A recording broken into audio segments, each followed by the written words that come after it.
Et on va même voir la formule pour trouver un décret pour les citoyens lambda. Si tu gagnes à prendre quelqu'un dans la corruption ou même dans des mauvais comportements, tu as une prime. J'ai déjà donné les instructions pour faire ce décret-là. L'esclavage existe dans nos administrations. D'autres sont recrutés pour faire un travail, ils ne veulent pas faire le travail, ils veulent qu'on leur donne d'autres primes supplémentaires pour pouvoir faire le même travail. Si vous ne pouvez pas vous quitter, il y a beaucoup de jeunes gens qui attendent, ils vont venir vous remplacer. Et on va continuer. Il y a des pratiques qui doivent cesser. C'est la patrie ou la mort. Soit on gagne pour la patrie, ou bien on meurt. Mais nous allons vaincre. C'est ça le plus important.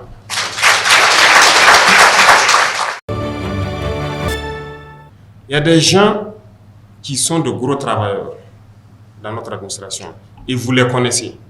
Ils viennent très tôt. Tant qu'ils ne finissent pas leur mission, ils ne rentrent pas à la maison. Ils n'ont jamais demandé de payer une heure supplémentaire. Ils sont nombreux ceux-là qui viennent, qui repartent jusqu'à la nuit, qui font le travail.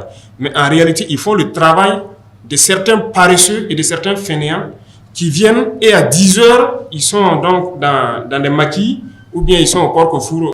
Ils ne veulent pas travailler. C'est la réalité et vous les connaissez. Et d'autres sont obligés de faire leur travail. Mais pourquoi ces gens-là, on ne les sanctionne pas? Tous ceux qu'on va prendre dans les situations d'absence chronique dans les administrations et qui ne sont pas sanctionnés, la personne sera licenciée.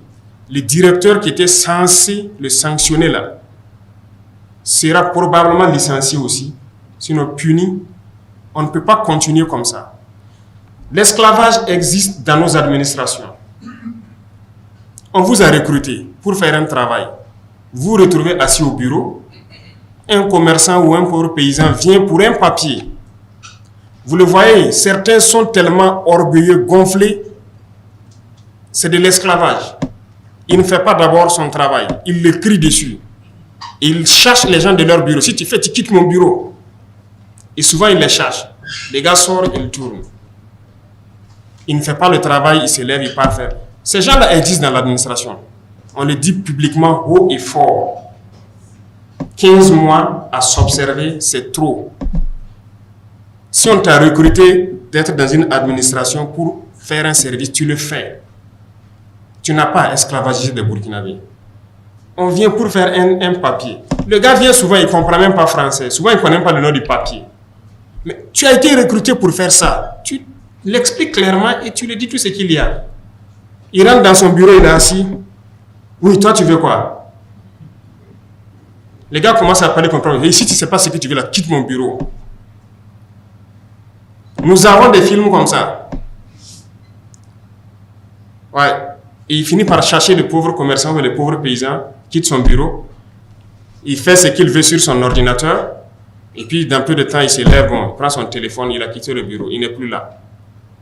11 heures, vous revenez, son bureau est vide. Et c'est jusqu'au lendemain. Ce sont ces gens qui font que d'autres sont là. Ils sont obligés de travailler jusqu'à la nuit. Parce qu'ils sont obligés de faire tout leur travail. Ils accumulent les dossiers dans les casiers. Ils ne travaillent pas. Et à un moment donné, oui, que si on veut que ça soit épuré, il faut faire opération casier vide. Et dans ça, ils réclament des primes encore pour pouvoir le faire. Vous êtes recruté pourquoi? Vous voyez l'esprit là. D'autres sont recrutés pour faire un travail. Ils ne veulent pas faire le travail. Ils veulent qu'on leur donne d'autres primes supplémentaires pour pouvoir faire le même travail. Si vous ne pouvez pas vous quitter, il y a beaucoup de jeunes gens qui attendent. Ils vont venir vous remplacer. Et on va continuer. Il y a des pratiques qui doivent cesser. Et je pense que vous êtes les mieux placés pour véhiculer ces messages-là. Et j'espère qu'il n'y a pas ça chez vous ici. Ah, s'il y en a, on va taper. Il n'y a pas meilleure chose que de commencer à taper chez soi-même avant d'arriver dehors. Donc, on mettra de l'ordre dans nos propres rangs avant d'arriver dehors. La lenteur administrative, ça doit cesser. S'il y a un travail, il faut le faire. C'est la patrie d'abord. Tout ce que vous faites, c'est pour la patrie. Il y a combien de Burkinabés? Estimé à 24 à 25 millions actuellement ici. Il y a combien de travailleurs, les fonctionnaires? Ça ne vaut pas 300 000 personnes. Vous êtes d'accord avec moi? C'est ça, non? Mais quelle est la masse salariale mensuelle? C'est environ 90 milliards, c'est ça? Donc 90 milliards de ressources qui sont partagées à environ moins de 300 000 personnes. Et d'autres dans ce lot ne veulent pas faire le travail. Qu'est-ce qu'on fait?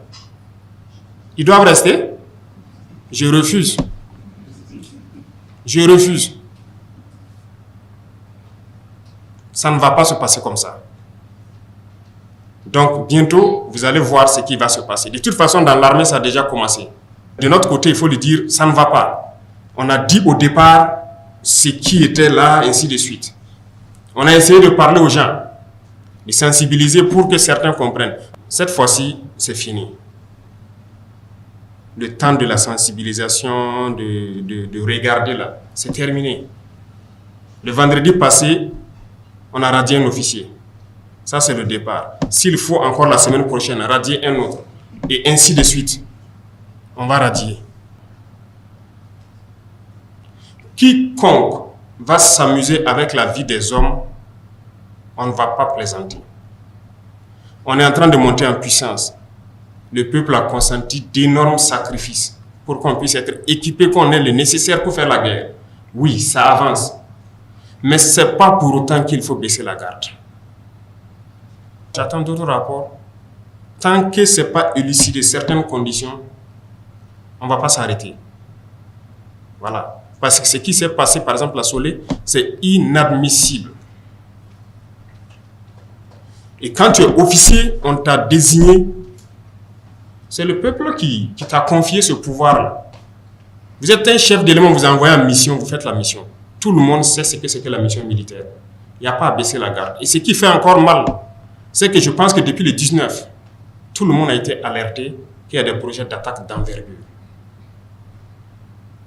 Et je pense que les zones de Solé, Arbinda étaient plus menacées. Et je pense que c'est le 21, c'est ça? Il y a des missions qu'on a envoyées spécialement pour aller voir ces points-là, revoir le dispositif de défense et tout, les conseiller. Mais malgré ça, si tu dors, on va te taper. Il ne faut pas croire que c'est fini, c'est pas fini. Il faut rester concentré, toujours concentré. Et c'est la mission de l'officier. Les hommes ne s'appartiennent pas. Un militaire là, il ne s'appartient pas. Il appartient à la patrie. Personne ne dira le contraire. Et si on prend quelqu'un, tu es un chef d'élément, on te confie des hommes, c'est toi ta responsabilité de tout faire pour qu'ils soient en vie. Tu les commandes. Si quelqu'un refuse, tu le punis. Jusqu'à la radiation, ça existe. Ce qui s'est passé là-bas, on a été surpris. Du moment même que le matin à Gorgadi, on dit qu'il y a une attaque, ça veut dire que tout le monde se met en alerte. Mais 3 heures plus tard, à 9 heures, on vient encore attaquer. Non, c'est impossible. Il est temps que la révolution, là, ça marche. On ne peut pas vouloir se développer dans ça. En voulant feinter, déplacer les problèmes. Non, il faut affronter les problèmes et les résoudre. Voilà pourquoi les gens affrontent actuellement le terrorisme et combattent. Donc dans l'administration, chacun aussi doit affronter tout ce qui est problème et résoudre. On ne va pas avoir froid aux yeux. On fera ce qui est bien pour le peuple là. Et que tout le monde puisse vivre dignement. Que chacun se mette au sérieux. Et ça commence par vous, travailleurs de la présidence. Vous devez montrer le bon exemple. Vous devez pouvoir véhiculer l'idéologie. Il faut qu'on arrive à équilibrer la balance. L'autosuffisance alimentaire. Ce qui va nécessairement faire baisser le coût des denrées. Même si vous touchez 100 000 francs, si le sac de riz a baissé, ainsi de suite, tu peux nourrir ta famille. C'est lorsque vous avez un bas salaire et que le coût de la vie est élevé qu'il y a un problème. Donc c'est ce combat que nous essayons de mener actuellement pour que tout le monde puisse avoir à manger. Et aussi, ce qui va en parallèle avec, comme on l'a dit la dernière fois, c'est de tout faire pour arrêter les importations. On va importer que ce qui est nécessaire. Et je pense que c'est dans ce sens que l'APEC a été créée, pour qu'on puisse s'industrialiser un peu.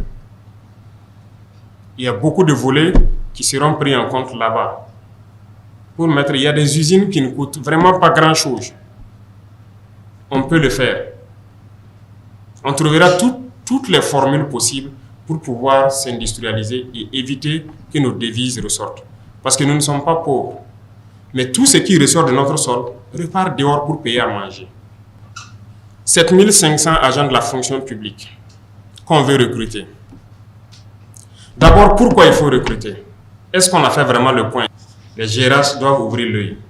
Parce que je sais que les premiers marteaux, ça va commencer par eux. C'est sérieux.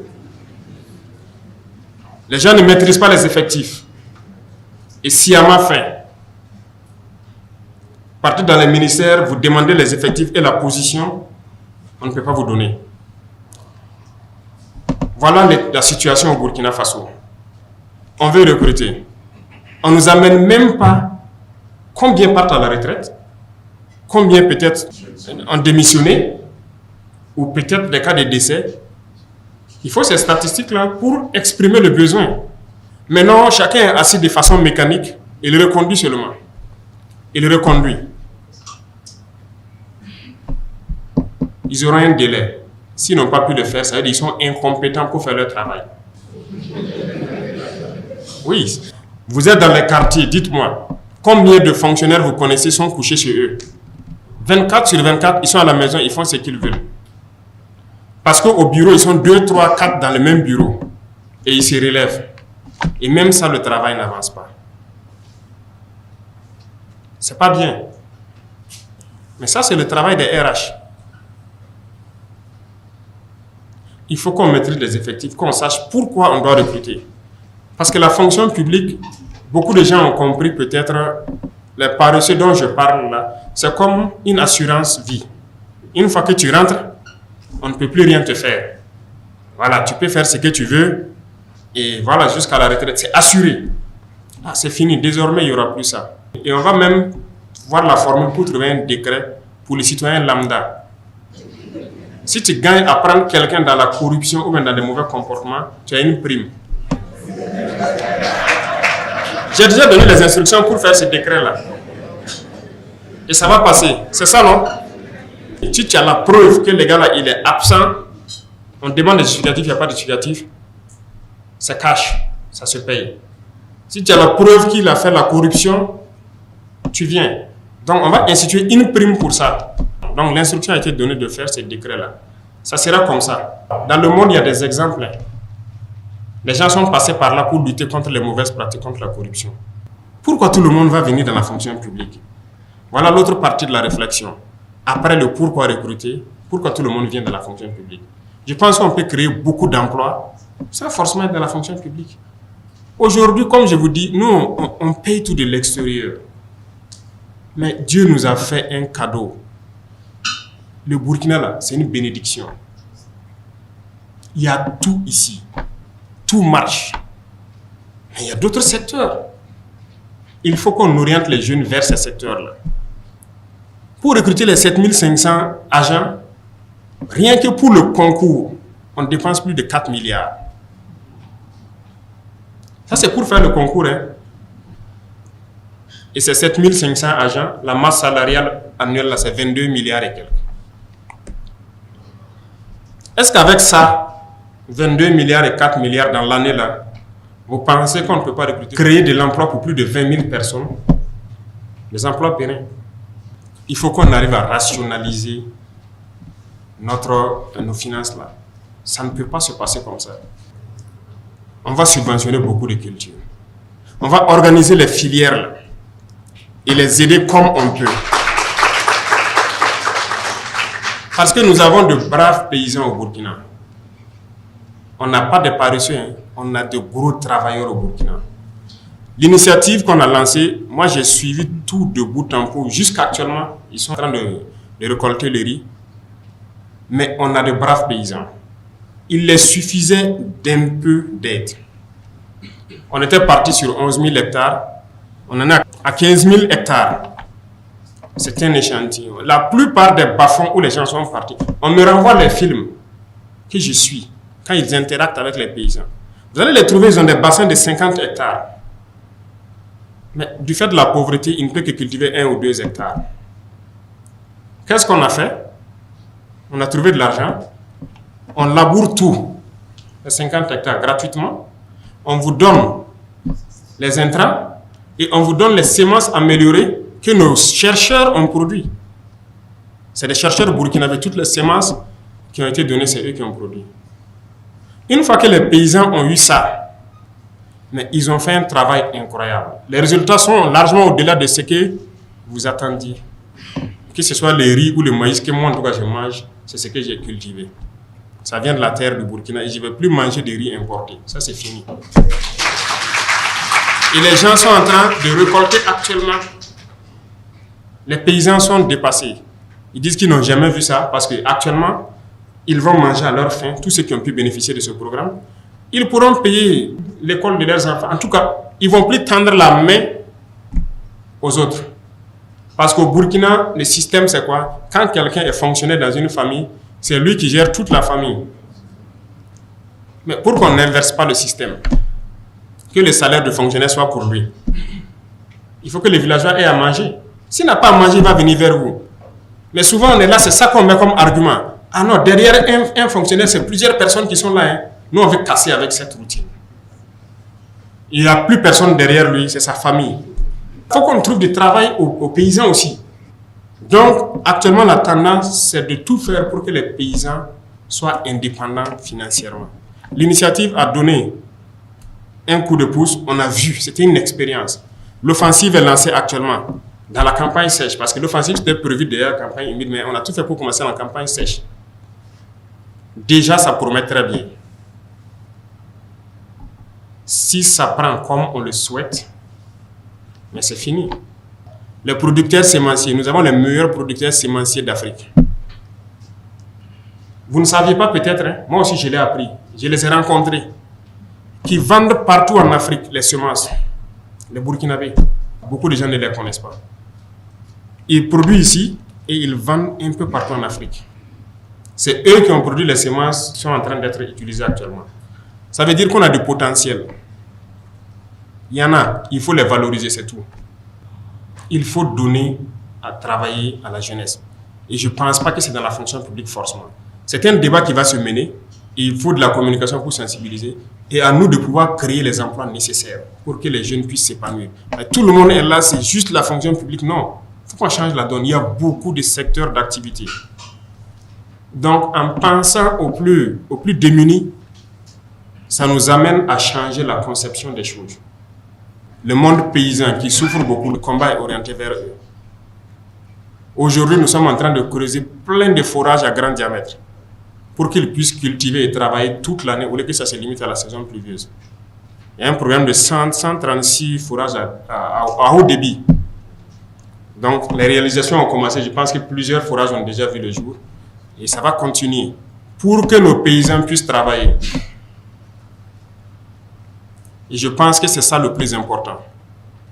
Et chacun d'entre vous, quand vous êtes dans votre bureau, il faut toujours penser à ces pauvres paysans-là. Il faut qu'ils arrivent à vivre dignement pour que vous n'ayez pas chaque fois, à chaque fin du mois, penser à envoyer quelque chose là-bas. C'est eux-mêmes qui vont vous envoyer des poulets et des vivres pour vous soutenir. Parce que normalement, la richesse est au village. Mais le système a fait que c'est inversé. Actuellement, on a acquis des missiles beaucoup plus puissants. C'est ce qui a été expérimenté à Djibo. Que ces missiles étaient beaucoup plus puissants que les autres qu'on utilise. On en a acquis 2, 3, 5, 10 fois plus puissants. Et il y en a qui continuent de venir. Quand vous dites, on dit on commence le développement de la guerre parce qu'en réalité, l'équipement terrestre, là, c'est maintenant que ça vient. C'est au cours de l'année, là, beaucoup d'équipements vont venir pour la protection et pour la manœuvre. Donc la puissance de feu va s'accroître considérablement au cours de l'année. Donc les cotisations que vous voyez, rien que les petits missiles, ça ne suffit pas. Mais comment on fait pour payer les VDP? Comment on fait pour les équiper? Comment on fait pour équiper le reste de l'armée? Est-ce que vous savez? Mais c'est les ressources du pays. Ça veut dire qu'il y a eu quand même une gestion rigoureuse des ressources.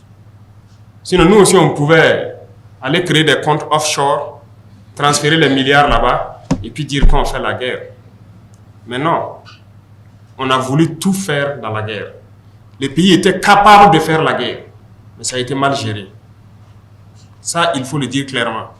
Et qui le veut, on va le démontrer. Rien que le matériel de protection et les armes individuelles,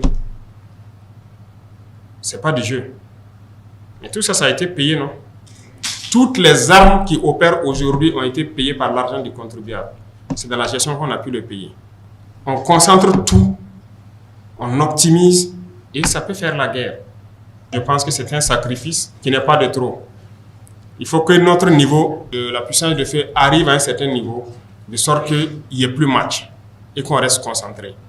Donc c'est ce qui a mené un certain nombre de mesures qu'on a prises, parce que voilà, la guerre va passer à un autre niveau encore. Le développement, voilà, a commencé maintenant. Et on va se mettre au sérieux, et ce qui veut dire que tout le monde doit rester concentré. Beaucoup d'autres combats seront menés, et comme je parlais d'esclavage, voilà, vous avez entendu parler des sociétés de placement et autres là. Voilà, on va s'attaquer à ça aussi. C'est de l'esclavage. C'est de l'esclavage.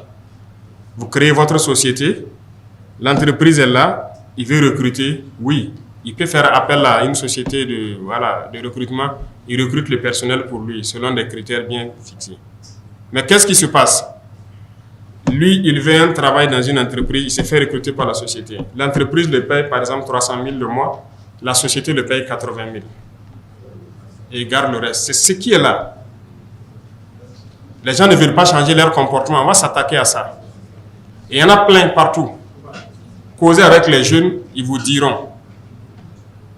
Vous trouvez que ce n'est pas de l'esclavage? Le gars, il travaille et c'est l'autre qui récupère tout. Et généralement, même, on ne le déclare pas à la caisse. Il est blessé, on le limoge. Il part à la retraite, il ne sait plus quoi faire. Il y a de l'esclavage que nous-mêmes, on s'administre. La dernière fois, la mairie a payé les travailleurs saisonniers là. Vous avez suivi ça? C'est de l'esclavage qui se passait. En 2022, dès octobre, ces gars-là se retrouvaient vers la résidence. Chaque matin, moi, je sortais, je les voyais et je les ai fait rencontrer pour comprendre. Quand ils ont expliqué leur situation, voilà. Mais pendant ce temps, des gens fêtaient leurs milliards à la mairie ici. Pendant qu'il y a des travailleurs, d'autres sont décédés. Que vous torpillez. C'est normal ça. Donc quand on va s'attaquer à des gens, il faut que tout le monde comprenne. Même si c'est votre cousin, c'est votre frère, il faut que vous compreniez. On ne va pas permettre à des gens d'esclavagiser des Burkinabés. Il y a beaucoup de mots dans notre société, on ne peut pas finir de parler de ça. En tout cas, vous allez entendre beaucoup de bruit, que ce soit dans notre milieu ou dans d'autres milieux, parce qu'il y a beaucoup de mots. Hein. Voilà, il y a beaucoup de mots et on va s'attaquer à ça. Chez nous, par exemple, il y a des FDS qui sont payés par les contribuables, mais des chefs les prennent. Ça veut dire, lui, il est riche, il veut une sécurité. Au lieu d'aller prendre la sécurité privée, le chef prend ses éléments, il met en location. Voilà. Et lui, il prend l'argent. L'argent ne part pas au trésor. Il y en a plein. Et on va s'attaquer à ça. Donc, vous allez entendre du bruit. On profite de le dire ici. On va s'attaquer à ça. Ce n'est pas normal que les contribuables payent et que des gens prennent, ils louent et ils prennent l'argent. Ces gens-là doivent aller combattre. Ils ne doivent pas rester ici en ville. Si quelqu'un veut sa sécurité, il y a sécurité privée. Ou si on doit le mettre à la sécurité de quelqu'un, l'argent part au trésor. Parce que c'est ça qui doit servir à payer. Donc, ce qui veut dire qu'on va toucher à la soupe de certains. Ils vont commencer les manipulations de tout genre. Celui qui est malin, qu'il s'en écarte. Celui qui n'est pas malin, il rentre dedans. On va fouetter avec tout le monde. Voilà. Parce que la patrie ou la mort, là, ce n'est pas un slogan. Ça a tout son sens. Et c'est maintenant que le sens réel de ce slogan-là, vous allez comprendre. C'est la patrie ou la mort. Soit on gagne pour la patrie, ou bien on meurt. Mais nous allons vaincre. C'est ça le plus important.